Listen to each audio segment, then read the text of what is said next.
da criança, fazer a contenção ou dar um jeito de adaptar o filme e manter ele em posição na criança. E o dentista, ele se posiciona atrás do feixe de raio-x, numa distância de 1,5 m, em que essa dose que ele vai absorver, ela vai ser inócua, praticamente inócua. Não existe dose inócua, né? A melhor dose é a dose zero. Mas quanto mais a gente faz esses processos de proteção, menos nós somos expostos. Lógico, se você É, fizer isso para uma criança, tudo bem. Agora, suponha que você atenda 10 crianças em um dia. então, não, já aconteceu de ter que fazer um levantamento para picar a boca toda. O paciente era adulto, tinha muita ânsia e ele não conseguia ficar segurando O o posicionador. posicionador. E aí o que aconteceu? Eu tive que segurar e uma pessoa disparar, entendeu?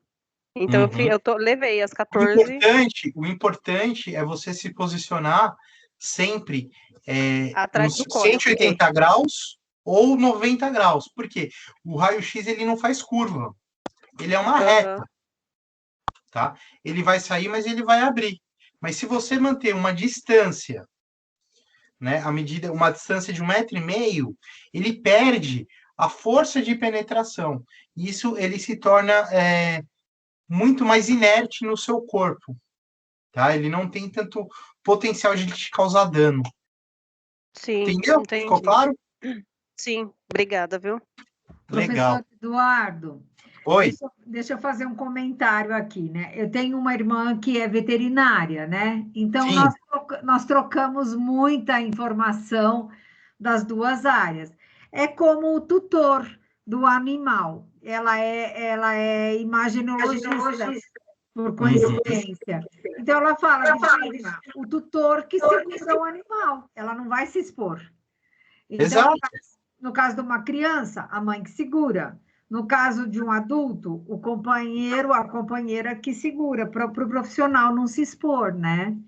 Então, Exatamente. Ele vai ser exposto uma vez, o profissional várias vezes ao longo do dia. exatamente. Então, é mais ou menos isso. No caso do mundo pet, é o tutor. No nosso Os mundo, pets humanos. os pets humanos, os acompanhantes, né? Era isso, Legal? era isso.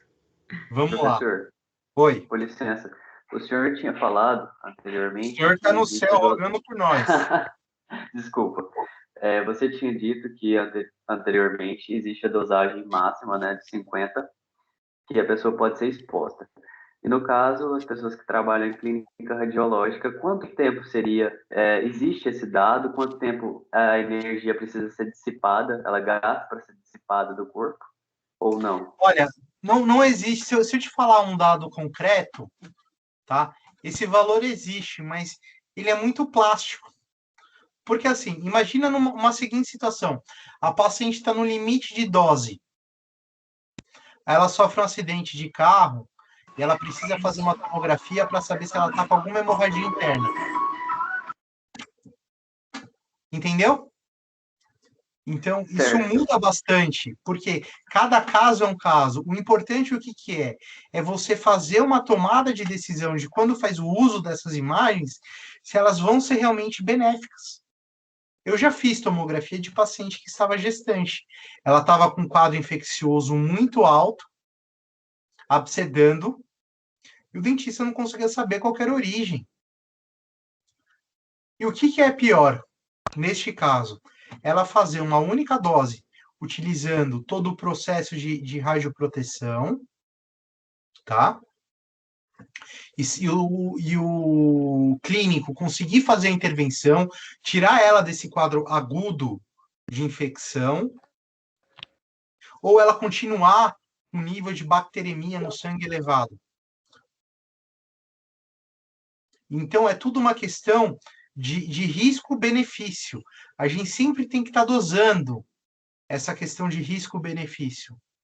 Geralmente, os riscos dos exames de imagem, eles são muito pequenos, mas muito pequenos, quando a gente compara com os benefícios.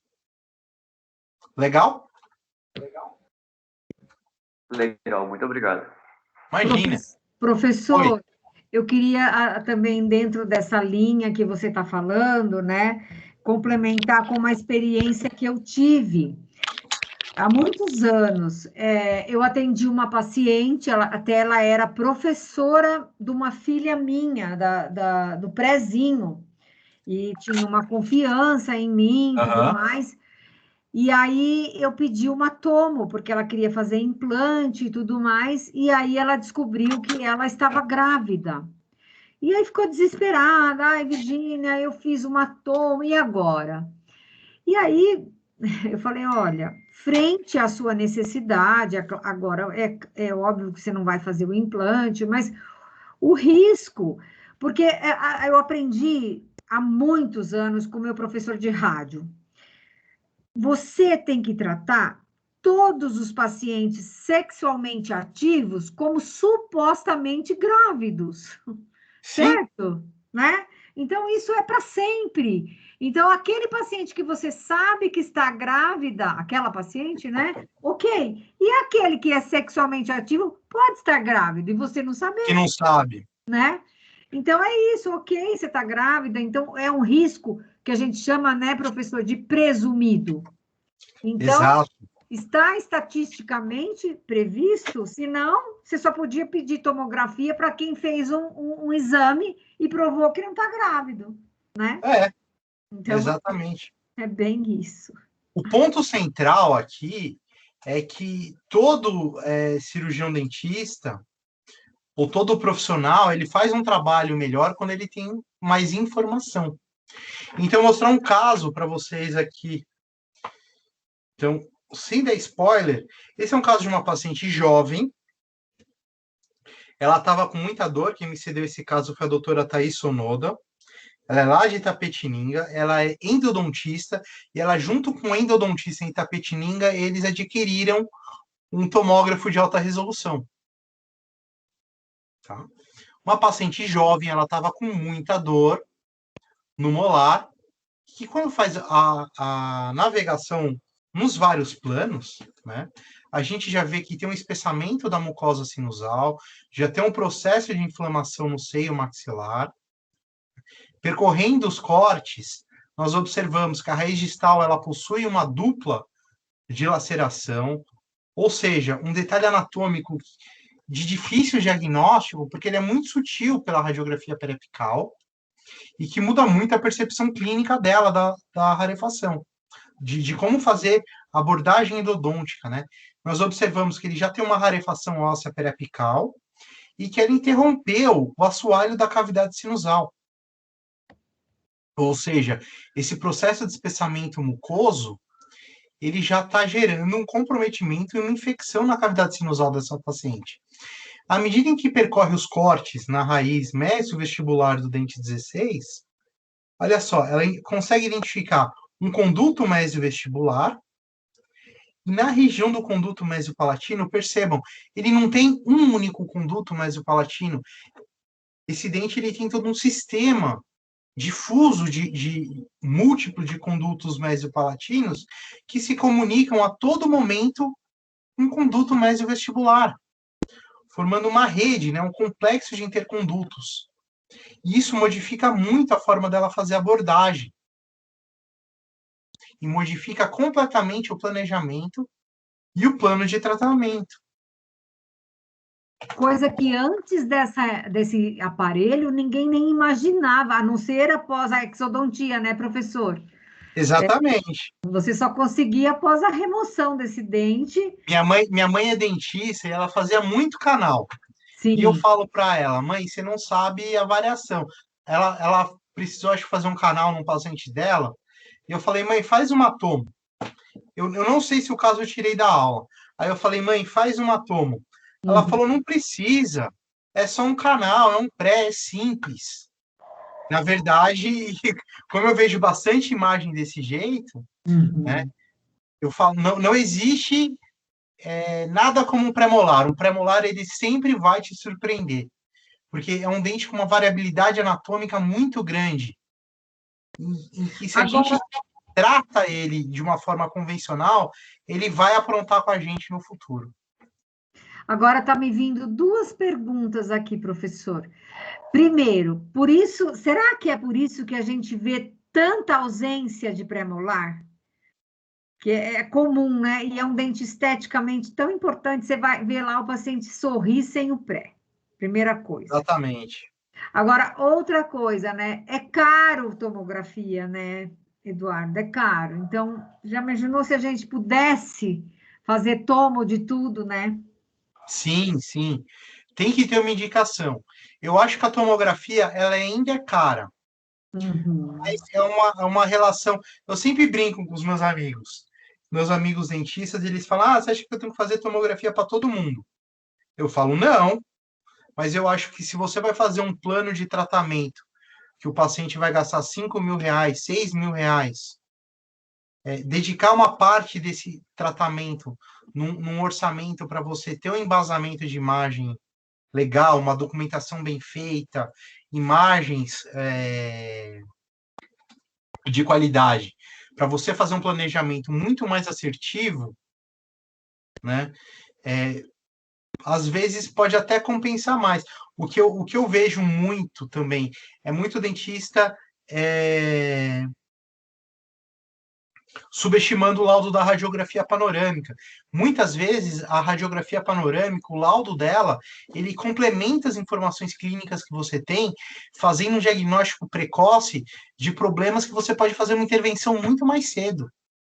Subestimando, gostei da palavra. Subestimando, achando que ele sabe tudo, né? Exatamente.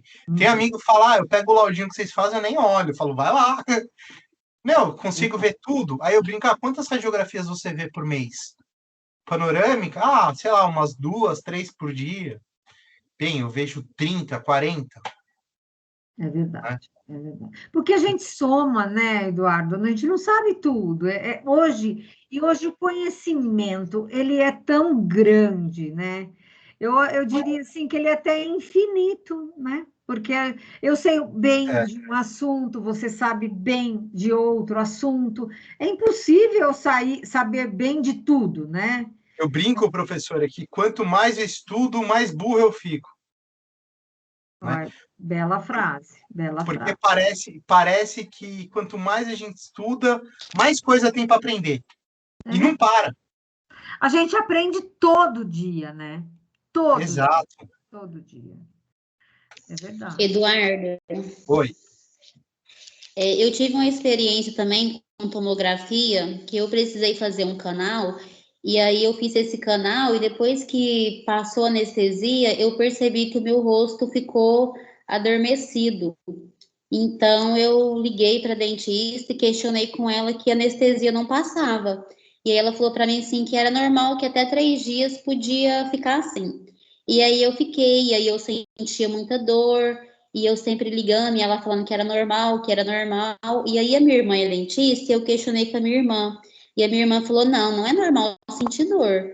E aí eu continuei ligando para dentista. Aí ela viu que já não estava normal. Aí depois de 10 dias que eu não parava de sentir dor, já tinha tomado todos os tipos de remédio que podia ser tomado e nada de dor melhorar. E aí foi onde ela foi e me pediu a tomografia. Aí, na verdade, eu fui em outra dentista, já mais experiente, ela foi e me pediu a tomografia. Aí, com a tomografia, que deu para ver que ela tinha extravasado cimento do canal lá acho que para Pro o canal periato. do dente. Então, assim, todo tipo de medicação que eu tomava não melhorava aquela dor que eu sentia.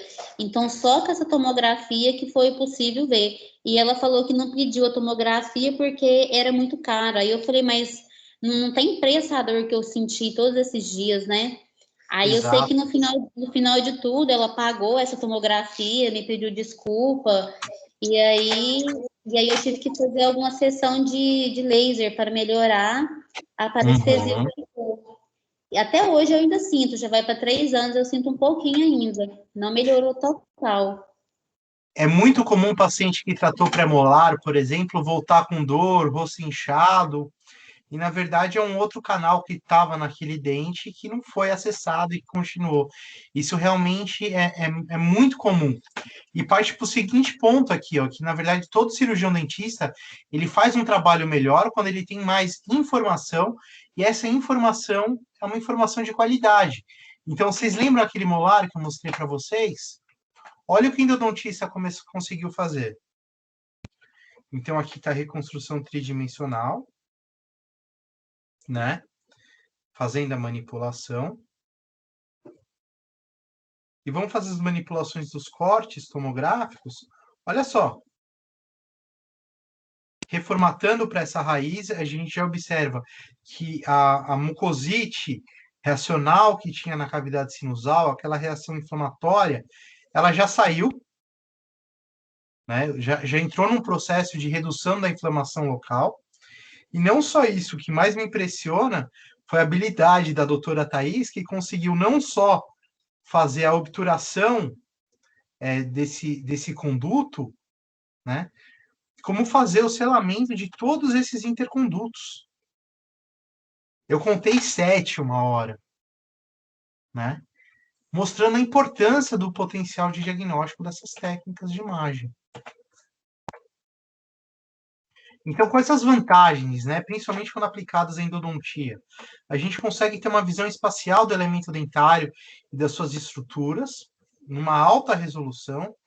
É uma importante ferramenta que auxilia na detecção e nas dimensões das lesões. É uma técnica de fácil controle, fácil execução, e que a gente pode utilizar os visualizadores de imagem, que são softwares gratuitos que a gente consegue, que as clínicas podem fornecer para a gente, e que se eu não tenho um software, que normalmente eles são caros, eu consigo abrir e navegar nessas imagens, tá? Separei alguns casos para mostrar para vocês. Então, esse caso eu nunca esqueço, eu estava lá na FAUSP, lá na fundação, e um amigo meu estava fazendo especialização de endo, e ele chegou para mim e falou: Du, pelo amor de Deus, chegou branco olhando para mim. Eu estava instrumentando um dente, estava meio difícil, não estava entendendo por que a lima quebrou. Mas eu fiz a radiografia, essa foi a radiografia que ele fez. Quando eu fiz a radiografia, eu achava que eu estava dentro do canal. E eu fiz a radiografia, e olha ali onde é que está, eu estou completamente fora. Eu trepanei o dente. O que será que aconteceu? Você me ajuda? Falei, vamos fazer a tomo. Quando a gente olha os cortes axiais, olha lá que interessante. Esse molar, ele tinha uma raiz supranumerária lingual. Vocês estão vendo aqui? À medida que eu vou para a apical, olha lá, ela faz uma curvinha.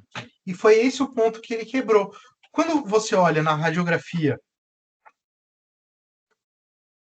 convencional, e vejam bem, é uma radiografia digital, mas é uma técnica convencional, é uma técnica bidimensional, né? A lima, ela está deslocada para fora do plano do conduto radicular. E por que aconteceu? Porque esse dente tinha uma variação anatômica muito grande, né? A gente chama essa variação de um radix. E é muito interessante, por quê? Porque essas raízes, normalmente, elas possuem uma dilaceração muito grande. Então, você corre um risco de fraturar instrumentos se você não está preparado. Então, olha como a imagem de alta resolução, ela muda a sua percepção clínica de como fazer abordagem terapêutica. Aqui só um artigo que foi publicado mostrando a incidência, né, dessas raízes supranumerárias. Então, elas podem ser tanto lingual quanto vestibular. Se for por vestibular, elas se encontram por mesial. Se for por lingual, elas se encontram por distal. Né? E elas têm até 2 nomes: radix entomolares e paramolares. Mas isso não vem ao caso. Uma outra variação anatômica. Vocês já ouviram falar em Denzin-Den? Que é uma invaginação do órgão. Isso é tão antigo. Faz tempo, professor. Denzin-Den. É uma invaginação do órgão do esmalte, né? Que fica como se fosse um dentezinho no símbolo de um incisivo central, Sim. e que aí você tem que fazer um selamento para não dar cárie, mas a gente tem vários tipos de dentes em dente. Então, olha essa variação anatômica que a gente tem aqui. Uma invaginação tão grande do órgão de esmalte, que na verdade a gente tem uma comunicação dessa invaginação com a região periapical. E é praticamente muito difícil de fazer o tratamento. Alguém me chamou? Eu. Professor, eu Oi. gostaria de tirar uma dúvida. Na outra imagem que você tinha passado, que a lima quebrou lá dentro do canal, Vamos lá. naquele caso, é no molar, né? Naquele caso, como que resolve o problema? Nesse caso, É. olha, bom saber. Eu tenho sorte, assim, meus amigos ficam com raiva também de mim, que eu só sou o precursor do apocalipse. Sabe o jornalista que fica falando, a inflação vai aumentar. Eu sou esse cara. Mas tô brincando, assim. Na verdade, esse caso, eles conseguem fazer um acesso com pontas ultrassônicas, né? Eles vão fazendo um desgaste seletivo por meio tátil, né? Vai sentindo aonde que está a lima e vai fazendo um desgaste com pontas ultrassônicas e aí acaba soltando e esse instrumento vem. Lógico, depende muito do quê? Do calibre do instrumento que tá, da posição, se tem como fazer esse acesso com a ponta ultrassônica. Geralmente eles vão com microscópio e ultrassom. Ou então abre e faz uma psectomia. Corta a ponta da raiz e faz um selamento. Ah, entendi. Mas aí, no caso, o paciente ele não paga por esse procedimento, né? Que no caso foi digamos que um erro, assim, um acidente do cirurgião dentista, né? Isso, na verdade, olha, isso daí é meio. Relativo. É uma área cinza, né? Que a gente brinca.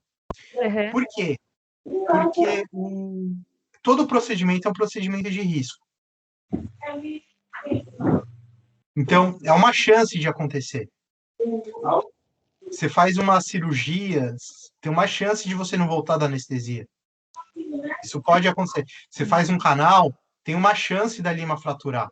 Tem uma chance de extravasar material. Isso pode acontecer. Entendi. Né? Então, é uma questão muito de tato, tanto do profissional quanto do paciente. Né? Então, Entendi, faz obrigada. parte. Às vezes, para a gente tentar ajudar, a gente pode causar um dano. Lógico que a gente não quer que isso aconteça, mas é passível de acontecer. Né? O importante é você certificar que você fez todos os procedimentos e toda a técnica padronizada, porque nisso as chances de uma intercorrência dessa é muito pequena. Você não vai usar uma lima durante 5 anos a mesma lima. Você vai trocar ela de modo periódico. Por quê? Porque ela vai sofrendo um estresse mecânico e ela pode fraturar. Né? Legal? Eduardo, Oi. eu acho que aqui, né, como nós estamos no papel de professores, eu acho que a gente tem que falar para o aluno, tudo que acontece, você deve falar para o paciente. Perfeito. Porque se você é passível de um acidente, você sempre deve dizer para ele: olha, eu fui instrumentar o seu canal e fraturou a lima. É um risco que ele é passível de acontecer e aconteceu. Então, eu vou agora tentar remover esta lima. E é claro, você jamais pode cobrar do paciente um procedimento que você causou nele. Isso é antiético, né? Faz parte do nosso trabalho corrigir o acidente sem custo, sem ônus para o paciente. E isso daí Perfeito.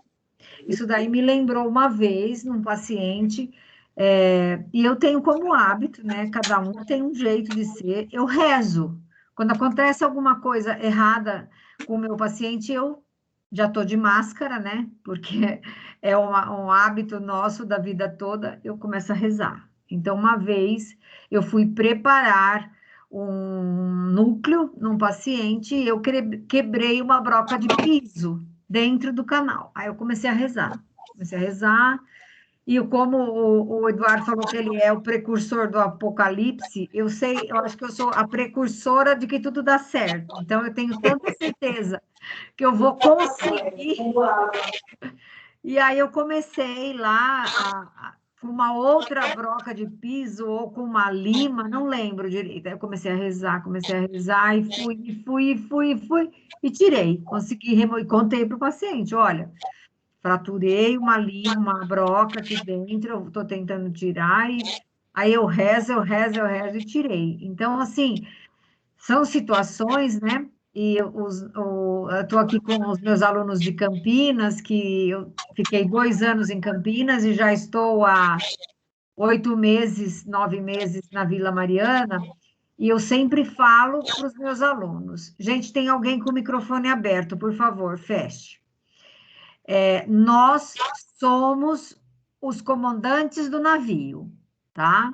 Deu alguma coisa errada, jamais você vai dizer: ai, meu Deus do céu, ai, eu quebrei uma lima, ai, eu quebrei uma broca, ai, meu Deus do céu, porque tem gente que faz isso, tá? Você tem que manter a classe em cima do salto, vai dar tudo certo, eu vou conseguir. Às vezes eu suo, eu fico, tá? Mas jamais o seu paciente pode sentir que você perdeu o controle do navio, tá? Porque às vezes você tem que chamar um colega, um terceiro molar que você não está conseguindo extrair, né, Eduardo? Né, professor Éder? Né? Você vai até o final, chama um colega, o colega vem correndo, a gente ajuda um o outro, né? E às vezes, se você não consegue, ou então extrair um ápice de uma raiz, tirar uma lima, você comunica ao paciente: olha, nós vamos sepultar essa lima, vai ficar aí, nós vamos radiografar a cada 6 meses. Você tem que ser honesto. Aquela palestra de hoje cedo da professora Mônica, né? Você tem que ser honesto. A ética, né, professor? A ética, professor Éder. Porque tem coisa que dá errado, né? Tem coisa que acontece com quem faz, né? Só acontece com quem faz, exatamente. Então, a gente tem que ser honesto, tem que. Porque muitas coisas. Eu já fui perita judicial de muitas ações contra dentistas, ações cíveis, não dentro do CRO, ações cíveis, porque falta o diálogo. O profissional omite, o profissional foge do paciente, e aí o paciente fica inseguro, né? O que aconteceu? Não, olha, aconteceu um acidente previsível, só acontece com quem faz, como, por exemplo, essa a aluna que falou, olha, passou, não é normal, não é normal não passar, mas acontece, é um acidente previsível, né? Tem alguém com uma torneira aberta aí, gente. Por favor, fechem o microfone. Então, assim, a gente dizer, olha, aconteceu, se eu não tenho conhecimento, eu vou procurar um professor, eu vou procurar o CRO, eu vou dizer, olha, aconteceu isso, como que eu devo me comportar, como que eu devo me colocar frente ao meu paciente e buscar ajuda, e ser o mais honesto, ético possível e resolver, né? Até aquilo que não tem solução, olha, não tem solução. Então, nós vamos conduzir, acompanhar. Ok. Professor Eduardo, continue. Vamos lá, não, perfeito. É isso mesmo. Eu vejo muitos casos, né? Exatamente assim, de intercorrências. E acontece. Professor, são naturais, elas não vão deixar de ocorrer, e isso vai acontecer com quem faz. Só vai ter problema quem tratar dente. Oi. Eu quero aproveitar, professora Virgínia, eu sou cirurgião bucomaxilo, e eu recebo, né, no hospital público aqui que nós trabalhamos, colegas que, às vezes, no momento de executar um procedimento de exodontia, por exemplo, uma fratura de mandíbula, tá? E o que a gente percebe, eu acho que é importante falar isso, porque os nossos alunos estão começando a atividade profissional, acho que o que a gente tem mais é que fazer é realmente falar, né, e procurar um serviço que possa dar um atendimento de excelência e resolver o problema. Então, eu acho que, como a professora Virgínia comentou, você ocultar o problema é a pior coisa a se fazer. Acho que a gente tem que... Faz parte. A gente sabe que, às vezes, aconteceu por alguma atitude intempestiva do colega, mas o mais importante quando acontece algum acidente é a gente procurar alguém que tenha, né, um pouco mais de experiência para nos ajudar. Tá? Perfeito. Vamos lá, gente? Bora lá, Eduardo. Estou mostrando aqui, ó, o caso de Denzenden, que eu separei para vocês aqui, mostrar que tem vários tipos de Denzenden, né? A gente tem Eulers, em 57 já descreveu, a gente tem Denzenden tipo 1, que é o mais comum, mas a gente pode ter o tipo 2, que não comunica com o periodonto, e a gente pode ter o tipo 3, que pode comunicar tanto com o periodonto apical quanto com o periodonto lateral. E são casos que são realmente muito desafiadores quando ele comunica com o periodonto lateral. Por quê? Porque nós podemos ter múltiplas variações anatômicas apicais e ter uma dificuldade para fazer a conduta de selamento desses ápices correto. Qual que é a chance de insucesso desses casos? Alta, mas eu sabendo como é que é, então no caso aqui eu estou fazendo um dente de um paciente mesmo, tá, gente?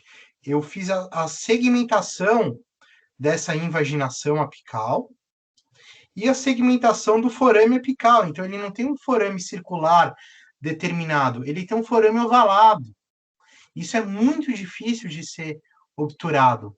Mas, se você tem acesso a essa informação, a gente consegue dar a conduta clínica adequada do caso e fazer o selamento que realmente precisa fazer, ou fazer a intervenção, ó, é um caso que a chance de insucesso é alta, eu fico mais seguro com uma exodontia, enxerto na região, não, eu acho que a gente consegue fazer uma apsectomia, uma cirurgia paraendodôntica e dar a solução do caso, né?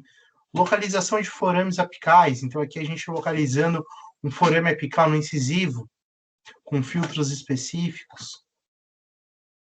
Ou então, um outro caso em que eu tenho um conduto lateral acessório e que eu enxergo o forame apical lateral e o forame apical, mesmo do elemento dentário. Ou casos como este aqui, ó, que eu tenho um incisivo central, né, manipulo essas imagens tomográficas e a gente consegue observar o quê, ó? Olha aqui nessa região. À medida que eu percorro, ele tem um conduto principal que está parcialmente obturado, mas olha só aqui, ó. Vamos levar os planos de cortes para essa região e nós enxergamos, ó, um pontinho, uma linha e outra linha.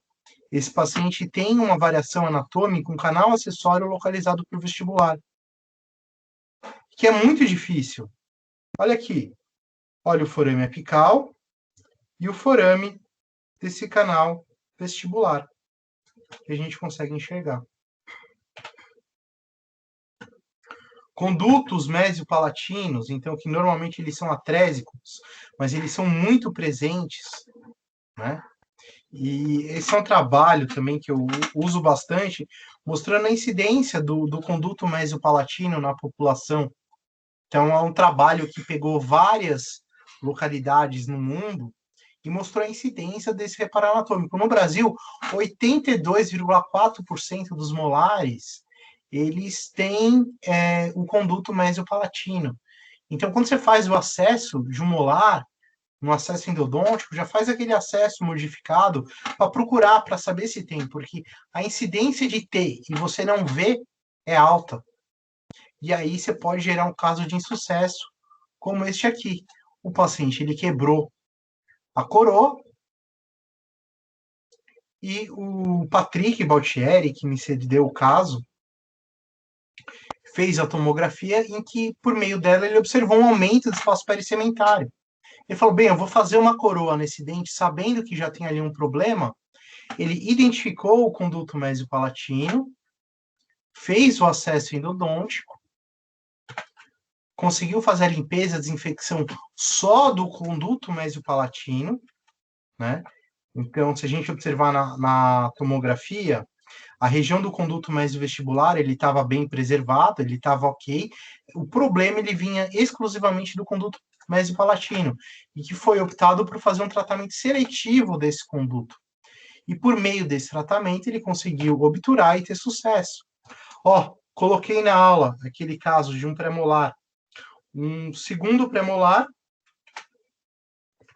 em que ele possui 2 condutos radiculares, esses condutos se unem no terço apical, e lá em cima eles se bifurcam, e terminam em 2 forames apicais distintos.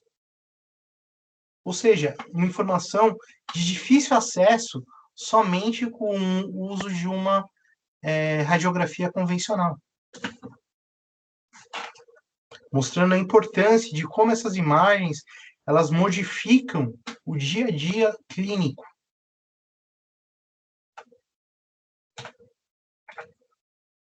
Mais um caso, vocês estão enxergando essa radiografia? Olha na região de furca do molar, e principalmente como a clínica, ela é mandatória para o estabelecimento do diagnóstico. Ela sempre vai nortear o estabelecimento do diagnóstico. Então, nós temos uma rarefação óssea localizada na região de furca deste molar. O que você espera? A rarefação de furca, automaticamente, uma bolsa periodontal. Só que, olha a cor da mucosa. Eu não vejo inflamação nessa mucosa. Eu vejo um pouco de inflamação na papila distal, porque tem um excesso de material restaurador. Mas se eu faço a profundidade clínica de sondagem, eu não tenho uma bolsa periodontal, ela está normal. Eu não tenho uma reabsorção de crista óssea. O que, na verdade, acontece, por meio da tomografia, nós enxergamos essa rarefação óssea, e, mais importante, uma variação anatômica do conduto mesiolingual. E tem um canal lateral acessório que está localizado nessa região. Com isso em mãos, consegue fazer todo um preparo destes condutos, né? Liberar esses espaços para quê? Para justamente conseguir escoar cimento endodôntico e obliterar esse conduto lateral acessório. Então, aqui está a radiografia final, né? Mostrando essa obturação. Ó, ele até conseguiu extravasar um pouquinho de cimento cirúrgico, tá? De cimento obturador. Eu não sei qual aqui que ele usou, tá? Mas mostrando na região de furca o conduto lateral acessório obturado e com o extravasamento de material medicinal hiperdenso. Em casos de mineralização do conduto radicular. Esse é um caso bem interessante, né? Essa paciente, ela tinha uma série de condições sistêmicas e que ela tinha muito medo de fazer cirurgia, de fazer uso de anti-inflamatórios, né, que seriam administrados no pós-operatório. E o que acontece? Ela tinha um molar que quebrou a cúspide palatina. E por conta dessa fratura, precisava fazer. Então, olha aqui no pré-desculpa, a perda dessa substância dentária e como os condutos eles estão muito atrésicos, né? Qual seria a conduta nesse caso? Uma apsectomia, uma exodontia, um implante, né? Só que no terço apical a gente consegue enxergar uma luz dos condutos radiculares, né? A gente percebe que eles se unem e eles terminam num forame apical único. Olha aqui os cortes tomográficos, né? Principalmente este corte específico, mostrando a união desses condutos e terminando num forame apical único. E o que nós fizemos? Nós unimos o escaneamento intraoral dessa paciente com as imagens tomográficas. E, utilizando um software de planejamento de implante, né, nós planejamos um acesso endodôntico como se fosse uma broca de um parafuso de fixação, que levava até o ponto de luz do conduto radicular. Nós planejamos uma guia, essa guia ela foi impressa numa impressora tridimensional,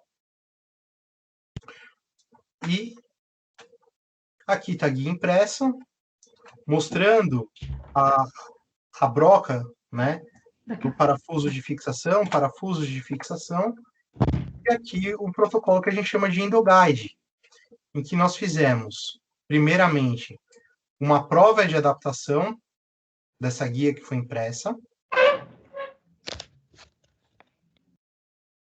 Essa guia ela foi fixada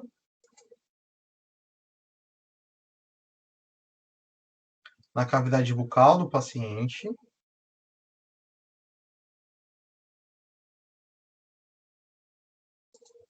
Então, está aqui fazendo todo o procedimento cirúrgico da fixação da guia. Observa que tem uma janelinha para a gente ver se não tem nenhuma desadaptação. Ó, o segundo parafuso de fixação sendo estabilizado.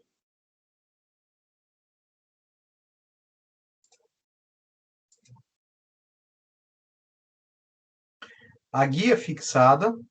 E a gente começa o acesso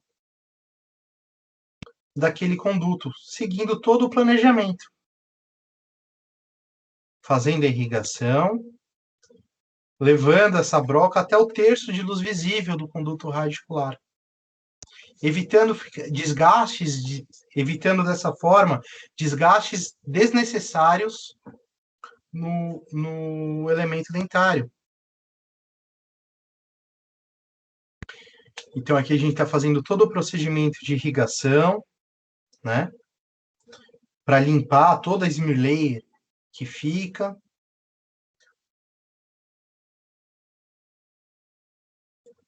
Limpando a broca.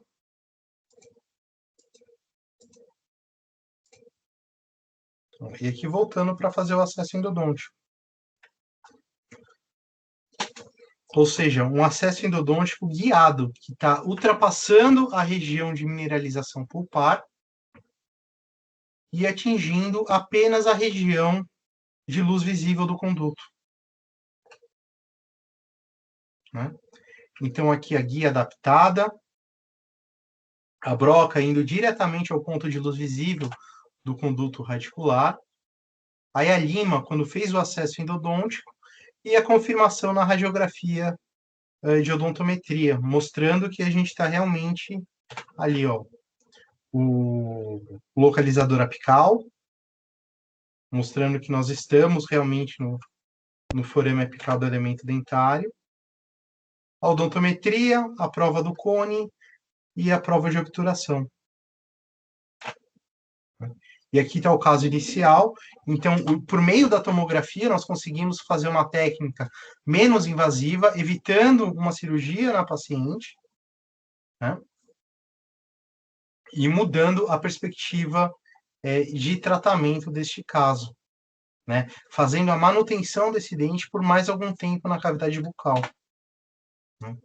Outra forma que nós podemos utilizar é a tomografia de alta resolução para mensuração do biótipo periodontal, ou seja, para planejamento de cirurgias estéticas periodontais, em que a gente consegue medir a margem gengival com a crista óssea, a espessura gengival, né?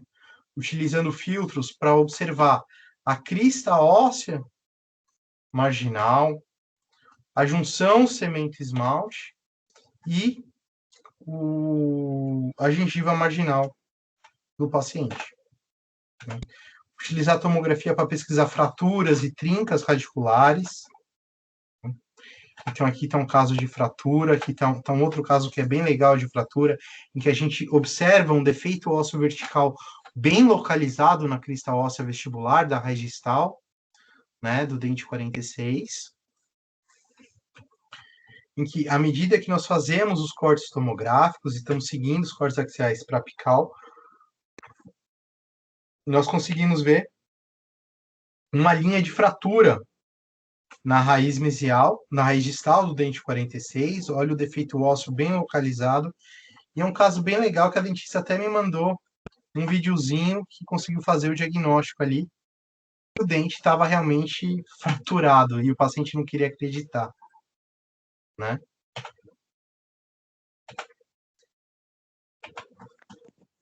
Boa noite, Eduardo. Posso só Boa te fazer uma noite. pergunta? Por favor. Só por curiosidade. aquele caso que vocês fizeram acesso guiado através de um software, que software, no caso, vocês usam para isso? Olha, são vários softwares que você pode usar. Aqui, no caso, a gente usou o software da Trishape, tá? O Tá, Implant Studio. tá. Mas você Só pode para fazer isso curiosidade. Porque, em na vários verdade, eu softwares. trabalho... a gente trabalha com o NemoCast, então eu fui só para uma curiosidade para eu ver, tipo, depois pesquisar um pouco, saber um pouquinho mais sobre. Ah, não, legal. Você pode fazer com qualquer software, na verdade. Que travou meus slides aqui, deixa eu voltar isso aqui. Mas o importante... Travou de novo. O importante, qual que é? O importante é justamente você dominar o programa.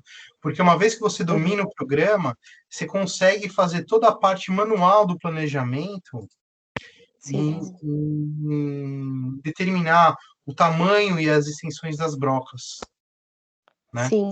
Eu achei legal, sinceramente, eu não tinha visto ainda, assim, como que funcionava. Tinha ouvido falar, mas não tinha visto nenhum relato. É bem interessante, assim, muda bastante a perspectiva. Mas antes de você fazer, você tem que fazer um estudo prévio do elemento dentário para tentar fazer uma prospecção de quanto de dentina você vai desgastar. Sim, sim. Então, às vezes, você pode desgastar demais, afilar demais a parede radicular e, no processo, esquentar o ligamento periodontal e reabsorver o dente ao longo do tempo. Sim. Tá? Tá, Assim, legal. pessoal, eu já estou terminando aqui a aula. Eu sempre termino os cursos, né, que eu dou, falando que o que o cérebro desconhece, os olhos não podem ver, né?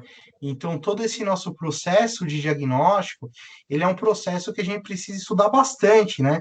Na verdade, não só de diagnóstico, mas como todos os procedimentos clínicos, a gente precisa estudar muito para poder fazer exatamente essa prospecção e essa assertividade das técnicas, né? E a única forma da gente fazer um bom trabalho é realmente gostar daquilo que a gente faz. Então, é uma mensagem, assim, eu espero que vocês tenham sentido isso, que eu gosto muito disso que eu faço, desses processos de diagnóstico, e às vezes por isso que às vezes eu consigo fazer uma imagem tão legal, porque a gente trabalha com carinho, a gente trabalha com amor, isso faz toda a diferença. Então, levem isso para a vida de vocês, tá bom? O que vocês tiverem de dúvidas, estou aqui à disposição para a gente falar. Quem quiser me segue lá no Instagram, tem meu WhatsApp aí, se tiver alguma dúvida. E estou aí à disposição para o que vocês precisarem. Tá bom? Eduardo, Oi, professora.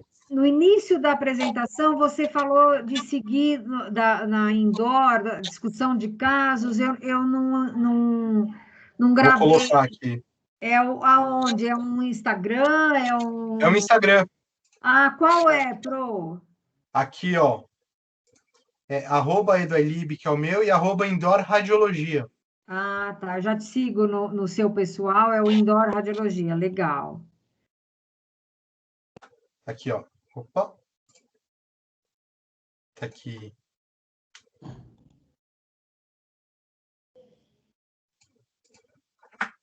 Deixa eu sair, voltar para outro slide.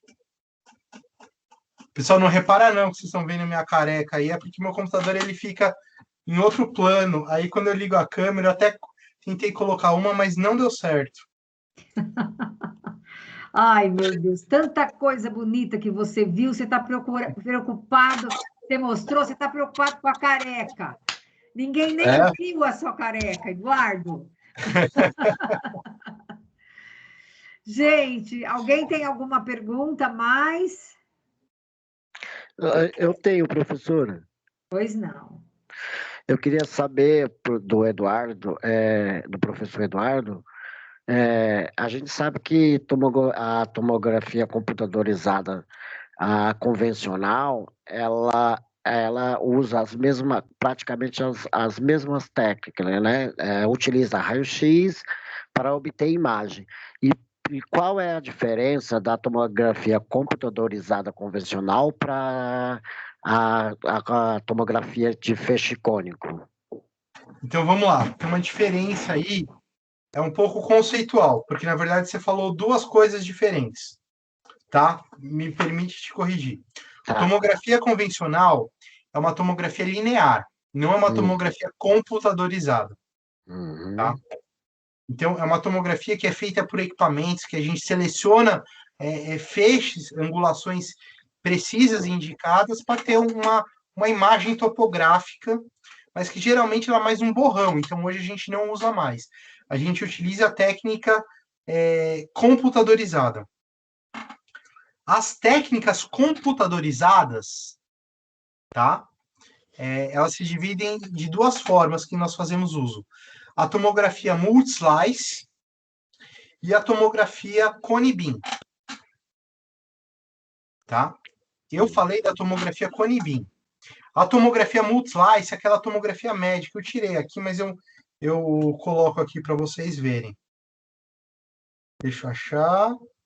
Seria a convencional que eu citei, no caso, né? Isso, seria a tomografia médica. Você fica deitado e você caminha num pórtico. À medida que você caminha num pórtico, eles capturam uma seção transversal, ou várias, dependendo da quantidade de canais do tomógrafo. Quanto maior a quantidade de canais, mais fatias pegam num único giro. Tá? Entendi. Então você entra naquele tubo e ele vai girando e capturando várias imagens. E a gente tem a tomografia de feixe cônico. A tomografia de feixe cônico, ela é diferente. Ela é semelhante a uma técnica panorâmica. Só que ao invés de capturar uma seção transversal total, ela vai capturar como se fosse uma teleradiografia em várias projeções. Entendeu? Entendi. Então, a questão é a questão de qualidade mesmo e tamanho, né? No caso, espaço físico, né? Até porque seria melhor. Isso. Na verdade, aqui, ó, é que a tomografia médica, o equipamento dá um giro e você captura uma parte. Ele anda um pouquinho, captura outra parte, assim sucessivamente. A de feixe cônico, em um giro, você já captura tudo. Entendeu? Entendi. Então, é um exame muito mais rápido, só que ele é específico para tecido duro. Você não faz distinção entre tecidos moles, tecido adiposo. Ele é específico para tecidos duros. Ok, obrigado, professor. Nada. Mais alguma pergunta, pessoal? Prof, não é uma pergunta, mas eu achei muito legal a palestra de hoje, porque onde eu trabalho a gente tira panorâmica e tomografia todos os dias, o dia todo, que eles têm a tomografia lá dentro mesmo. Então foi muito legal. Ah, que legal. Muito bom, muito obrigada. Nada, onde que você trabalha, Camila? Eu trabalho na Oralsim. Aí na a Oral gente tira panorâmica quando o paciente chega e também quando é para fazer controle, e a tomografia antes do planejamento cirúrgico. E depois também, né, caso precise. Aí tem muita, eu já vi mandíbula fraturada também, pessoas que levaram tiro, né, ou aconteceu alguma coisa, um acidente no rosto. É muito. Ou implante que vai para o seio, muita coisa acontece. Isso, implante fraturado. Uma vez eu peguei uma serra já, uma vez. Nossa. Meu Deus. Lembram aquele caso que entrou, acho que uma faca num paciente na região nasal e que ele virou até notícia na televisão porque não aconteceu nada e ficou lá aquela faca parada, sem mal nenhum, não comprometeu nenhuma região vital. Saiu até na televisão. Tem alguém mais com a mão levantada? Era a Camila? Não? Gente, Eduardo, aqui nós temos duas turmas, a de Campinas, Taquaral, com o professor Éder, que eles são meus ex-alunos, meus filhos também. E os meus alunos, filhos da Vila Mariana. Agora eu vou pedir uma coisa que eles odeiam, abrirem as câmeras para eu tirar uma foto. Nós estamos em 122 alunos, eu estou muito feliz. Eu queria muito uma foto, gente, para a posteridade. Vamos abrir, por favor? Por favor. A Camila abriu, eu abri. Façam esse sacrifício, vai. Na aula vocês falam que estão de pijama, de camisola. Por favor, só Só parece chegou mais perto da câmera, né? isso. Virgínia, saudade de você, viu? Ai, eu também, gente, muita saudade. Tem um monte de gente aqui, a Rose. Ai, Rose, lembro tanto de você, vejo você no Instagram, Nossa, eu te vejo sempre também. morro de Você saudade. faz falta. Ah, eu tenho muita saudade. Nada é para sempre, né? Nós estamos muito Verdade. perto. Nós estamos muito perto. Eu vou Verdade. visitar a clínica de vocês. Eu até perguntei para o professor Éder. Essa semana vocês também estão de folga da. Porque eu estou aqui em Campinas, né? Quem sabe? Falei, quem Ai, que sabe? legal. Mas eu assim. Professor, eu vou parar de compartilhar minha tela aqui, tá? Tá bom, professor. Aí aparece mais. Gente, somos duas só. Vamos lá. Ah, agora sim. Oi, Bruna. Oi, Leandro. Oi, Lidiene. Oi, Cristiano. Juliana, professora. Oi, Pro. Karine, Matheus. Júlia Penalva, desenhos. Vejo seus desenhos maravilhosos. Seu filhão. Ana Paula Amaro. Lidiene, Camila. Profa, não consigo abrir a câmera. Tudo bem, boa noite. Ai, quanta saudade, gente. Gratidão por Campinas, viu, gente? Eu só estou na vila porque passei por Campinas, viu? Muita saudade.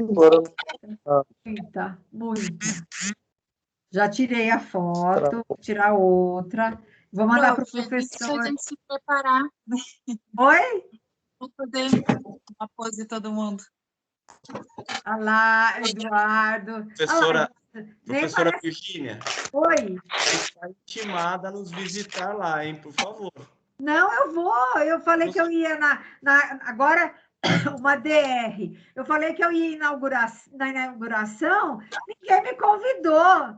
Aí eu vejo lá no Face, inauguração da clínica. Quase morri de ciúme. Não, na verdade, professora, não teve uma inauguração oficial, não. Foi a pandemia nos impediu de fazer a inauguração como nós gostaríamos, viu? Não, a da Vila ainda não teve. Vamos fazer. A da Vila também não teve até hoje, gente.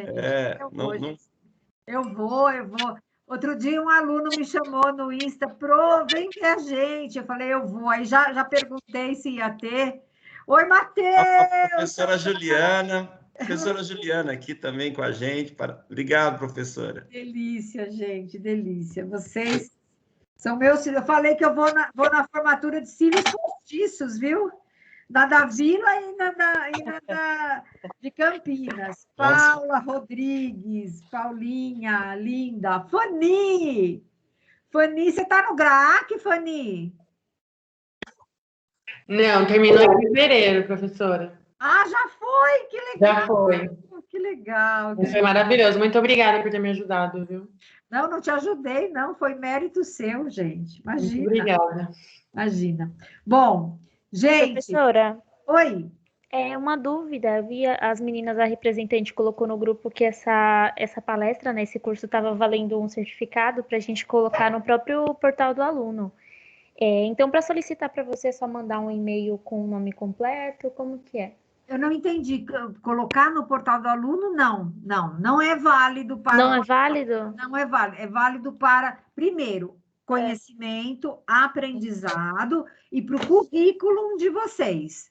Ele não é válido como avaliação complementar. Ah, entendi. Vocês mandam, ele vai estar aqui salvo no chat da semana, né, no Teams, e aí vocês mandam virginia.pinto@anhanguera.com para os da Vila Mariana, os de Campinas para o professor Éder. Aí nós emitimos o certificado e enviamos pelo e-mail para vocês imprimirem. Ótimo, só que para solicitar é só o nome que você precisa? Só o nome completo. Tá ótimo, obrigada, professora. Gente, nós... Ô, professora. Obrigado, professora. Por nada. Querei o meu nome também. Tá bom. Precisa especificar o curso de hoje? Não. A tomografia? Tá. Não. Não precisam enviar hoje, podem enviar no último dia da semana, porque nós vamos olhar lá no dia que vocês entraram, precisa ter assistido naquele dia, porque vai ficar salvo no dia e horário que vocês assistiram. E aí vai ser individual o certificado. Então, por exemplo, o curso de hoje de manhã, de hoje à noite, de amanhã.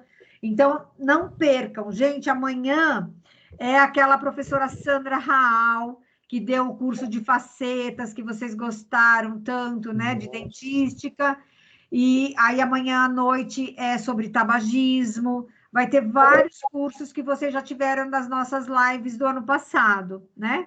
Aí no final da semana, vocês falam, professora, eu preciso do meu certificado. Nós já vamos lá na memória do chat, tiramos os que vocês fizeram e encaminhamos para vocês com um anexo no e-mail que vocês nos enviaram, tá bom? Gente, é muito bom ver vocês, viu? Muita saudade, tá bom? Mas aproveitar, Virgínia, falar boa noite para você. Que tempão que a gente não se vê, né? Um beijo enorme, viu? Estou muito professora feliz. Cláudia, viu, professora Virgínia? A professora Cláudia está conosco a partir deste mês, viu? A nova. Legal, minha colega da Daiane. Unip, olha, gente. Quanto tempo, né? Quanto tempo. E olha, gente, isso é para os alunos verem, né? Que a nossa classe de odonto, de dentistas, é uma vila, gente. É um networking. Olha, fui colega da professora Cláudia na Unip, há anos atrás, né?